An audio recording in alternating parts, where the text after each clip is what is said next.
assunto segue sendo aqui no Agricultura BR Economia, traz impacto direto em todos os setores e, claro, no agronegócio também.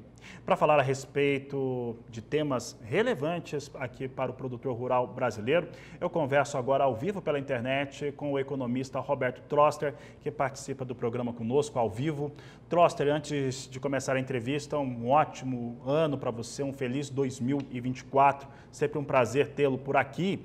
E eu estava falando agora há pouco, no último bloco, sobre a ata lá do Banco Central norte-americano, que passou a entendimento que a inflação está mais próxima de ser controlada lá nos Estados Unidos. E a gente olhava aqui os números que foram divulgados pelo Banco Central brasileiro, através da pesquisa Focus, que mostram uma expectativa de inflação mais baixa no Brasil, mas um crescimento também bem mais baixo do que 2023.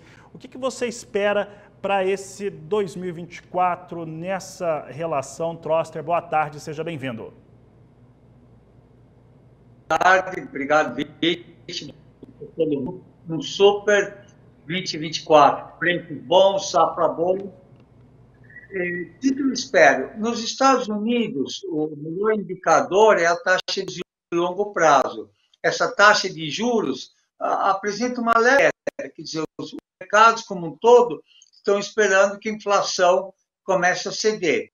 A questão é a velocidade que ela vai ceder. Se vai ceder rapidamente ou é muito difícil de prever isso, porque se vive um quadro insólito na economia americana. Desemprego muito baixo e a inflação não pressionando. Normalmente a maior pressão de preços vinha dos salários dos Estados Unidos, o que é muito bom. Juros mais baixos, preços de commodities mais altos. Aqui internamente você teve um fato atípico ano passado, que foi a super safra. Calhou safra alta, com preços internacionais altos, e foi o que empurrou o PIB para cima. O setor, o agro como um todo, cresceu 15% no ano passado. Foi a produção do agro, não o agro. O que é muito bom. Agora, você deve ter uma reversão à média, quer dizer, as coisas voltam. Quer dizer, você teve um ano bom, o ano que vem as previsões são no agro e de repetir o que aconteceu o ano passado. Mas você tem um risco muito grande no agro, que é o El Niño. Você tem El Niño é um fenômeno que acontece que em alguns anos você tem um aquecimento maior do Oceano Pacífico e da economia mundial como um todo. Previsões são de que este ano vai ser o ano mais quente da história. Lembrando que o ano passado foi o mais quente da história, quer dizer, mais um ano quente. Isso pode afetar a safra brasileira, e isso é um fator que está no radar. O resto depende de como a política econômica for indo. As projeções de inflação para o Brasil estão caindo, bom. Quanto mais rápido caiam, mais rápido pode cair a taxa de juros. O desemprego deve cair e o PIB deve aumentar. As projeções são entre 1,2, o IFI, 1,5 a Focus, 1,52 Focus e o FMI, 1,8 o CDE. As minhas projeções estão em 2% de crescimento, mas é uma diferença pequena.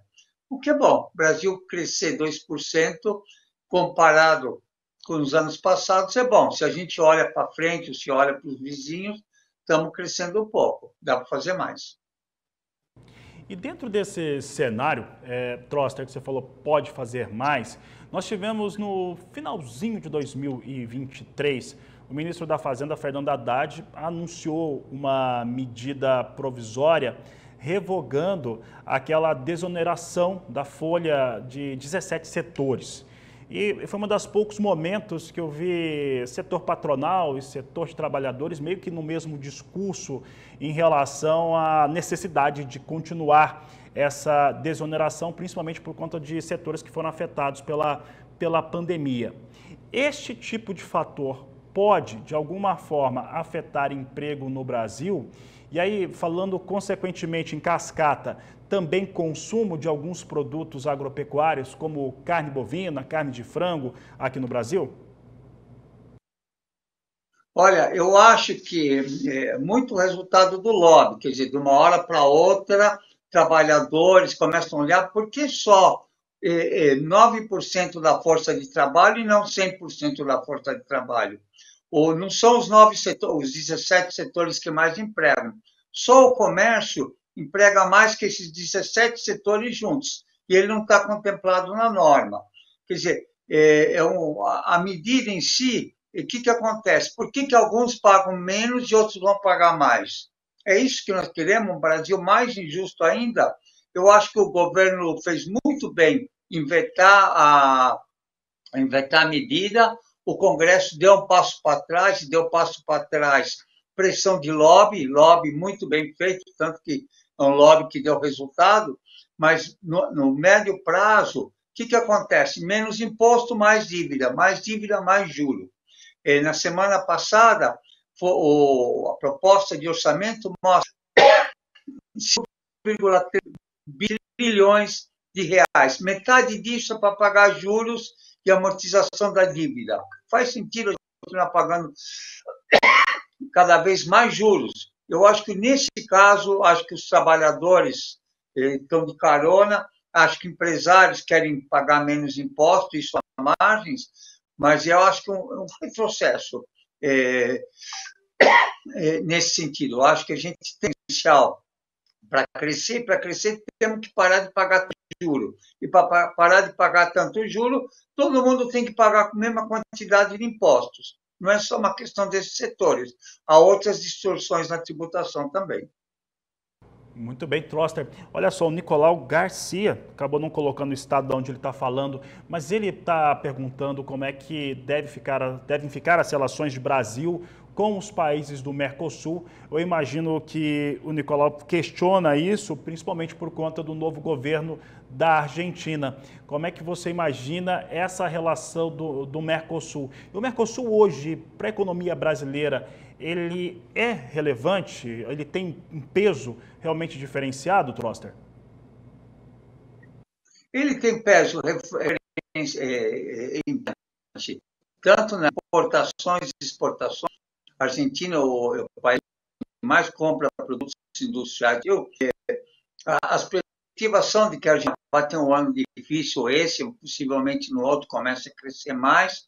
Quanto mais a Argentina, mais vai importar do Brasil, mais turistas argentinos vão vir para o Brasil. Quanto mais crescer o Brasil, mais vai acontecer com a Argentina. A parceria é muito mais do que isso, quer dizer, tem uma parceria cultural, tem uma parceria esportiva.